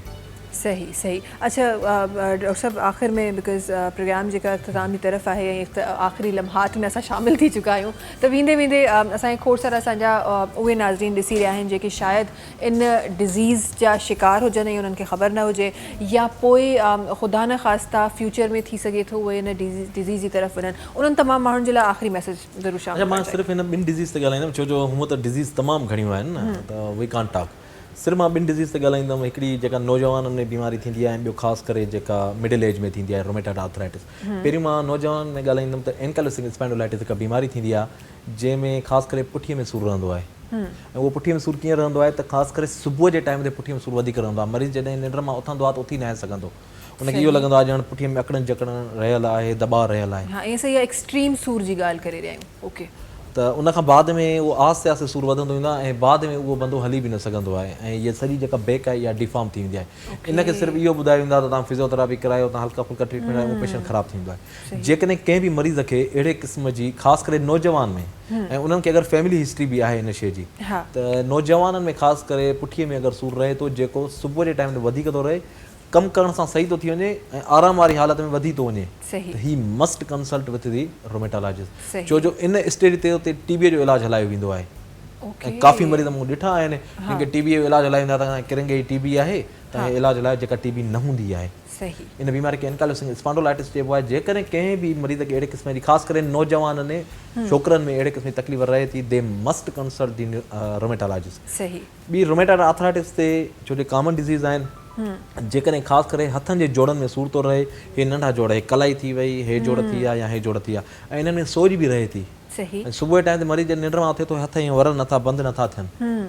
ठीकु आहे, का शइ खणण जी कोशिशि थो करे, हथनि उहा किरी थी पए, जेसिताईं उस नथी निकिरे या 1.5-2 कलाक नथो गुज़रे, पोइ आस आस्ते वरी हथ वहणु शुरू था थियनि, या अखियूं ख़ुश्क थी रहनि, या वार तेज़ीअ सां छॾंदा था वञनि, या मुंहं में ज़ख़्म था थियनि, या उस में ॿाहिरि जॾहिं मरीज़ निकिरे थो त जिस्म ते निशान था थी वञनि। अहिड़े क़िस्म जी अगरि तकलीफ़ थिए थी, या उस घणी चुभन थी थिए, या कंहिंजा असां पहिरियों डिस्कस करे हमल बार बार ज़ाया थो थिए, ठीकु आहे, त अहिड़े क़िस्म जे मरीज़नि खे रोमेटोलॉजिस्ट सां ज़रूरु कंसल्ट करणु खपे। सही सही ठीकु आहे। हूअं बि चवंदा आहिनि त जेतिरो अर्ली तव्हां डायग्नोस कयो ओतिरो आसान इलाजु हुनजो आहे ऐं डॉक्टर साहिब जे चवण जे मुताबिक़ ओतिरो घटि ख़र्चे वारो बि इलाजु आहे। Thank you so much doctor साहिब असां गॾु हुजण जे लाइ ऐं खोड़ सारी अवेयरनेस पंहिंजे आम नाज़रीन खे ॾियण जे लाइ बिकॉज़ ऑब्वियसली आई गेस हिन वक़्त जी ज़रूरत आहे बिकॉज़ असां उन्हनि माण्हुनि में या उन ख़िते में शुमार थी विया आहियूं जिते ओवरऑल सॼी दुनिया में बि थी रहियो आहे पर पाकिस्तान जो त अवेयरनेस में थोरो हिकु स्टेप पोयां आहे पाकिस्तानी जेका आवाम आहे त असां उन एरा में हींअर शामिल आहियूं जो असांखे बीमारियूं आहिनि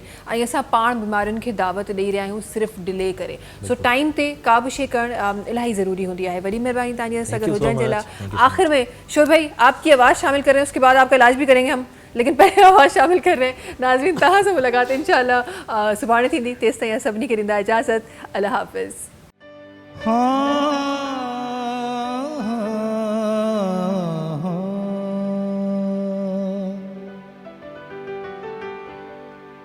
अली माँ में मनस्तो मन खुला में अली हजार जान गिरा में बन फिदाए नाम में अली अली जंगल पहाड़ कहते हैं नादे अली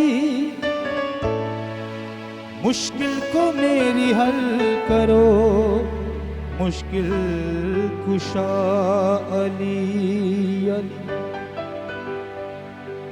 हो लाल मेरी पत रखियो भला झूले लालन सिंधड़ी दा सेवण दा सखी शोबस कलंदर।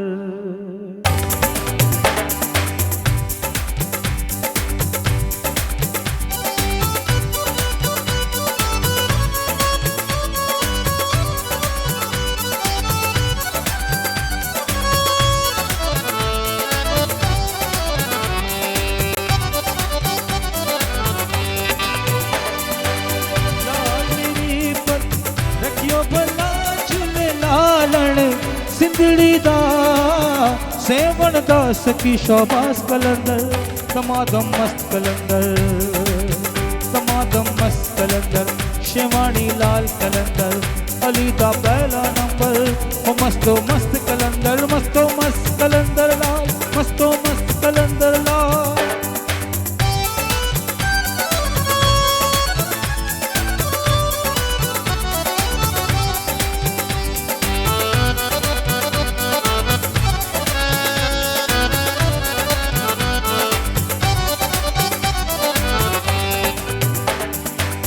चार चराग तेरे हर दम बुलने चार चराग तेरे बलन हमेशा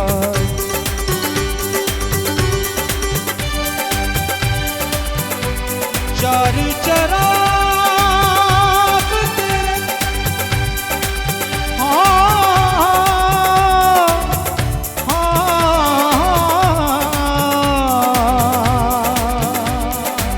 चार चराग तेरे बलन हमेशा पंजवा में बालन आयो मला झूले लालन पंजवा में बालन ओली ओली ओली ओली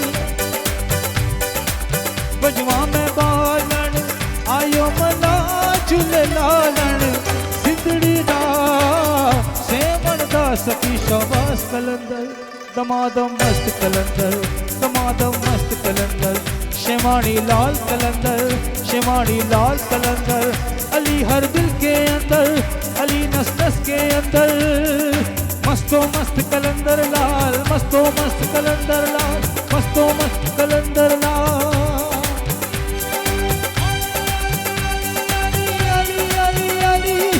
Ali Ali Ali Ali Ali Ali Ali Ali Ali Ali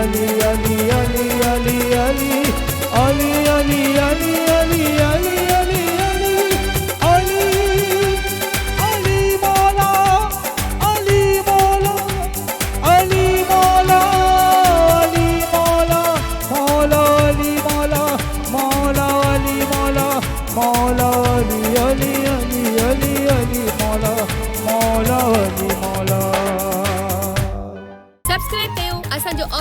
YouTube channel SIM TV HD ऐं वधीक अपडेट लाइ बेल आइकन खे क्लिक करियो।